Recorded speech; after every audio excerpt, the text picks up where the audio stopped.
Welcome back to the channel, guys. We are in the shop tonight doing some more, I guess we can call this part 3 of the transmission transfer case saga. So the gist of the video today is going to be getting the URD sleeve kit put in. This comes with a sleeve to go over the quill of the transmission. This had some chafing in it. If you guys are messing with these 6-speeds, you'll probably come across this. This is to help reduce the wear on the quill, and then they make the throwout bearing a little bit bigger inner diameter there to slide over it, and it's supposed to just keep squeaks and wear away, essentially, like I said. So I'm doing that while I'm in here. That's what I've been waiting for. Played hell trying to get it in the mail, but that's just how it is. But anyways, we're going to do that, get the transmission thrown back in. Of course, got a new clutch. I'll show you all that in a minute. Get all the transmission stuff in. Not really what I'm basing this on, but I wanted to show you guys this kit. It all looks pretty good. Unfortunately, it was back ordered for a couple weeks, so that sucked, but here we are. Quality of stuff's good. The bearing is a Japanese bearing, so yeah, get it all on there. You got to press this on to the back here. I already have my throwout bearing installed on my fork, and then put it on like normal, and then we'll get this thing installed.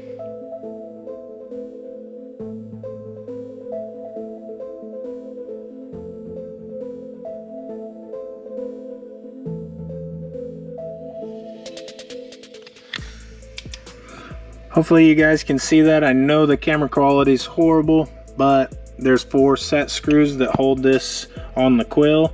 I obviously had to persuade that thing on there, but I got it all flush with a little chisel just on the back of this surface here. Now I'm going to tighten those. It simply says do not over tighten. See instructions. My only complaint so far is it doesn't say what that is. So common sense here is going to go a long way. Don't over tighten the little screws, they're itty bitty. But I'm going to tighten them to my specs, what I think they should be. You should probably do the same. And then yeah, so get that on there, and that part's wrapped up, and voila, clutch fork is back in, slave's in. It all works great, feels good, tolerances are correct, so really happy with that. So I'm gonna get you guys set up so you can watch me stick this thing back in the truck, and that'll be the first step. Then I'm going to test fit the transfer cases, hopefully, and get an idea, excuse me, with how they fit and what I need to do with my floor. I'm hoping to cut a big enough hole out to where I can cover it up, but it'll be under the console. But I want to make it to where all of this stuff's, pardon the mess, because I got other stuff going on in here, but hopefully I can make it to where these the shifters themselves and all the linkage can poke up through the cab and actually work in a way where if something happens, something backs off or wears out, I can work on it. I don't want it to just fit perfect snug and look like SEMA stuff or whatever. I want it to be able to be worked on, like I just said. So I'm gonna get this thing racked and get that going. Flywheel is in and torqued. Clutch is in, torqued, ready to go. Alrighty, got the tranny all in and torqued. It's ready to go as well.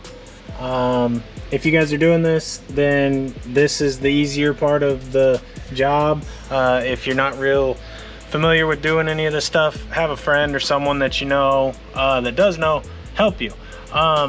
So we're to the fun part now, where we start fitting, sorry, probably can't see very well, where we start fitting the transfer case in here and getting everything all happy with my shifters and stuff. So I'm gonna get the transfer cases and get them set up in here and see how we like it. I already know I need to trim this out some more, and I'm gonna do that because I want to be able to work on these, like I was saying. So I'm gonna elongate these holes already just right off the bat, and then I'm gonna slide it in there, let it down, and see what it looks like from the top. And I may have to pull it back out, but we'll see. I'll keep you updated here.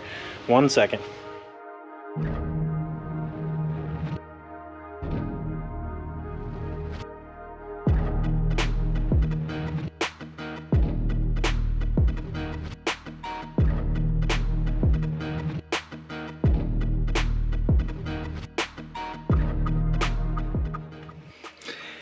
And then voila. A couple hours have passed. Honestly, this wasn't the easiest thing to do because I didn't want to cut the hole any bigger than it needed to be.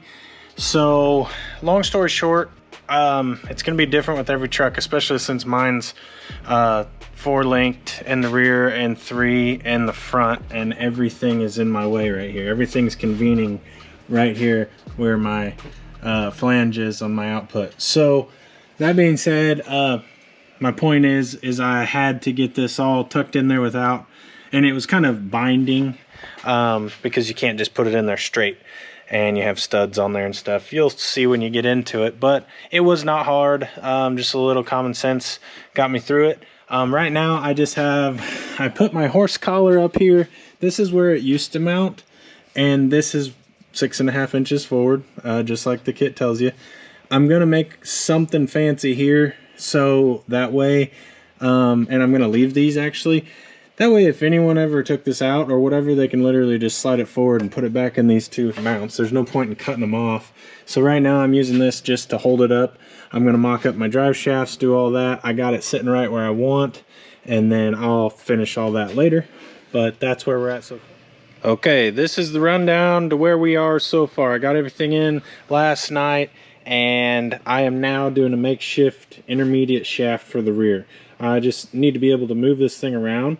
I am not doing this the correct way, so I'm not going over it with you guys in detail, but I took my 6.5 inches out of this, and I am just physically butting these two up. So with that being said, this is obviously not the correct way to do this, so do not follow my suit, but I am going to be butting these together, welding them up in a seam. I'm going to do a root and then go over it, and it will work to move my truck around. I do not encourage anyone to do that. Just say that one more time, because this is something you always want to put your seams to the end of your joint, or your yoke, I mean, or slip or whatever. You do not want to be welding this thin stuff.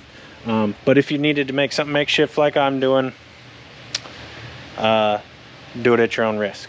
So that's what I'm doing. I'm not going over it a lot, like I said.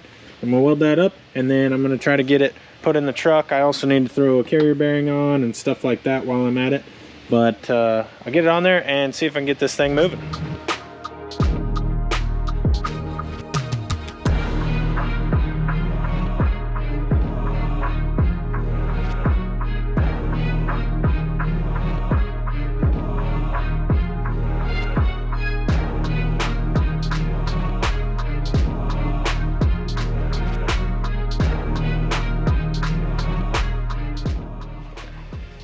There's the final product. I did a whole root pass here, ground it smooth, and then just welded a seam around it. I don't really know the right way to butt something up together. I don't think that exists. But as you may have noticed, I had this setting in the angle, so that way it was perfectly square to itself, and just simply butted it up. I didn't worry about the unevenness of the surfaces because there were a couple high and lows, but like I said, this is not to be run down the road. It is just to move the truck around. So I'm gonna do that, I got that done. Now I'm gonna put the U-joint back in and get this thing slid in the truck. Now this thing is in here. I didn't video making the supports for the horse collar because it was a big pain in my butt, and it's not permanent. I want to integrate something off of this cross member to hold this all up, and like a skid, more so I should say. I'm gonna design something that bolts where the old mount was for now, here and here, that'll cover everything with a relief right here for the drive shaft, just to cover it. This is gonna work for now. I just slit some tubing to go over the old horse collar, and then use the old mount side for the eyelet of the poly bushings, and then just welded a link bracket I had laying around on this side of the frame. Hopefully you can see that a little better. Lighting's horrible. And then on this side, I just used a stilt of DOM and attached it as well on this side. I did that while trying to package this. It doesn't look like that's gonna work, but whenever you put this on the ground, it doesn't even get close because it's so close to this joint. But anyways, this is what it looks like. And of course I still have a lot to do. I need to get this front drive shaft made, and then this is how the rear drive shaft's sitting in there now, and then work on the shifters. So we'll do all that stuff in the next video, but hopefully, sorry I'm dirty, grimy and whatnot, but hopefully you guys are liking the progress and getting some inspiration to maybe tackle this yourself. Not a big deal at all, just takes a little time to make everything work for your setup and your situation. So yeah, I think that about covers it for what we got for now. Part 3 is wrapped up at the time being, and I guess I will catch you guys on the next one.